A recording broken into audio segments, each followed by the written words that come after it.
The way we measure success in society isn't wrong. I think it's just incomplete.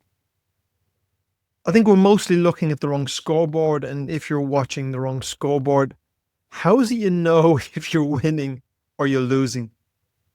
We've become obsessed with the money, success, and achievement. We're far more interested in how we look rather than how fulfilled and aligned we feel. A long time ago, I decided to redefine success, to design a life that includes achievement and wealth. Yeah, I love all these things, but that prioritized freedom, fulfillment, purpose, and for me, most of all, peace of mind. Welcome to the Inner Entrepreneur podcast. This is the Inner Mentor series, and today I'm exploring a simple question. How are you measuring success, and is that serving you? Because if the measurement you have is out of alignment, then the life you've built is probably also out of alignment. Last week, I had two separate but very interesting conversations with entrepreneurs that really brought this home to me. Because both entrepreneurs were in the same industry, they had very similar backgrounds, and both had built the same type of businesses. But in the end, their businesses were radically different. One runs a 9-figure business. He employs over 450 people. Look, he has the scale, the influence, the market presence, the recognition. On paper, he is exceptionally successful.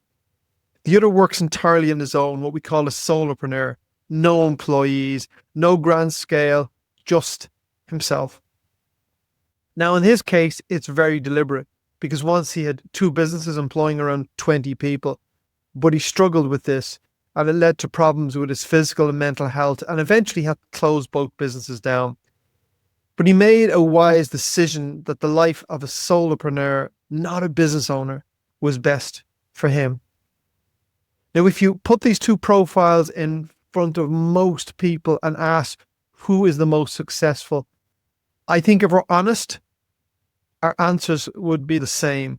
We would instinctively equate scale and wealth to success. But here's what struck me.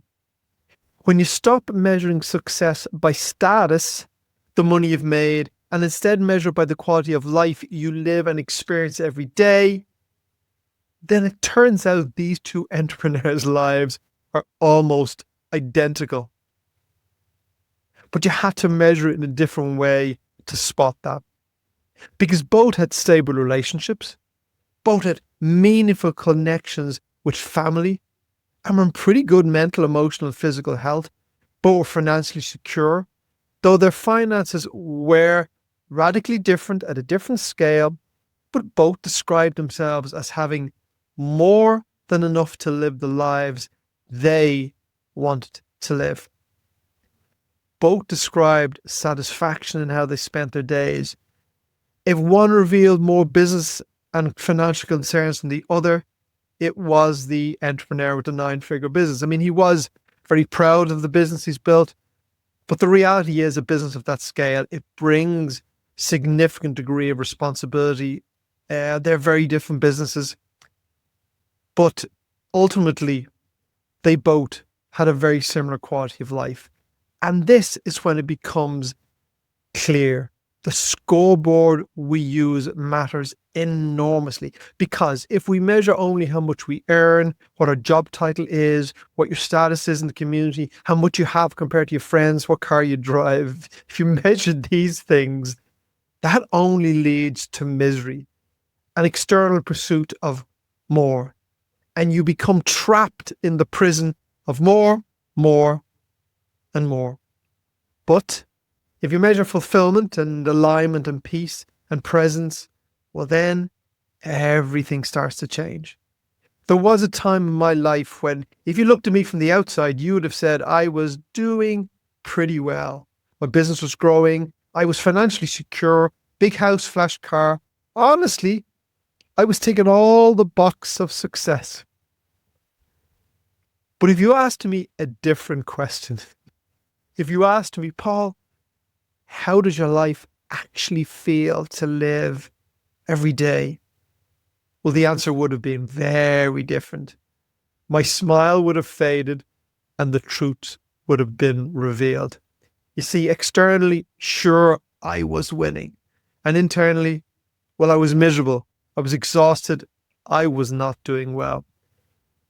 But in fact, I was pretty oblivious to this. And it wasn't until the day that I thought I was going to drop dead from a heart attack, sitting in my office thinking, how quickly will the ambulance get to me before I die? And that day, I didn't have a heart attack. The ambulance didn't have to come, but I woke up. And I finally admitted the truth to myself. And I acknowledged what was hard to acknowledge, that I was destroying myself and something had to change, and it needed to change fast. This is the danger with the wrong scoreboard, because you can be winning externally, but you're losing internally. And what really stood out for me in these two conversations wasn't their net worth. It was how they described their daily lives. And I find it really revealing when I ask entrepreneurs what their days look like. Because most entrepreneurs describe that they're constantly on, the phone is never off, their mind is always thinking about the next issue, the next problem, the next project. And even if they're away on holidays at the weekend, they're never truly present with themselves, with their family, with their children, with their friends. They're always on. And then stress isn't an occasional experience for them. It becomes chronic, ever present. And sure, they have wealth, but they've sacrificed freedom. When people are aligned, they describe something very different. They describe a life where they have time and they have autonomy, where they're able to think. Maybe they still work hard and they still experience pressure, but it's temporary pressure. It's not chronic. And that distinction really matters, because stress is a part of life, but chronic stress should not be. It's dangerous. When stress becomes constant, it's not a badge of honor. It's a signal that something in your life needs to change. Now, this isn't about right or wrong. It's not about ambition versus laziness. It's not about big or small. For me, it's about fulfillment. It's about alignment, living true to who you are and the life that it is your nature to live. It's about designing your business to support your life rather than allowing your business to consume it. And when I say this to entrepreneurs, they all hit back at how hard it is. Sure, they would love to do it, but it's just not realistic. It's just not possible. Paul, you don't understand how it is for me. Really? Why? I did it. I can tell you I am no smarter than you. But I realigned my priorities. I dismantled the scoreboard that society had given me, that I had inherited somehow, that I had unconsciously chosen, and I decided to build my own scoreboard. I call my scoreboard the life Paul wants to live, was born to live. So can I suggest that you might be looking at the wrong scoreboard? Your business, your career, your income, your bottom line are what's flashing in the neon sign, and the life you would actually love to live really doesn't get that much thought and consideration. If you've listened to many of my podcasts, you will know I love money. I love financial freedom and financial independence, and I love to live an abundant life. I just no longer do it in a way that sacrifices my freedom, my happiness, my fulfillment, and alignment with who I am. The mistake we entrepreneurs make doesn't come from stupidity. It's unconscious, because we build first and we chase achievement, and we just assume that meaning will come later. But meaning doesn't arrive automatically just because you scale something. Meaning is internal. Meaning comes from alignment between who you are and how you live. And when I mentor someone, I don't just look at revenue or performance. I'm not that interested in those. I want to look at their whole life. I want to look at their relationships with themselves. I want to look at their relationships with their partner, with their children, with their friends. I want to know about their health, their mental, physical, emotional health. I want to look at their inner life, their purpose, connection, peace, and their spiritual life. I want to look at their contribution, whether what they do every day feels meaningful. Sure, I look at financial well-being. All of these things together determine the quality of a life. And when any one of these dominates at the expense of the others, well, that's when imbalance, misalignment shows up. Sometimes slowly and eventually very dramatically. Now, you can be extraordinarily successful in any one of those areas and deeply dissatisfied in the others. That's not success. That will not lead to contentment. And often we see this, the more successful someone becomes, the more reluctant they are to question how they feel inside.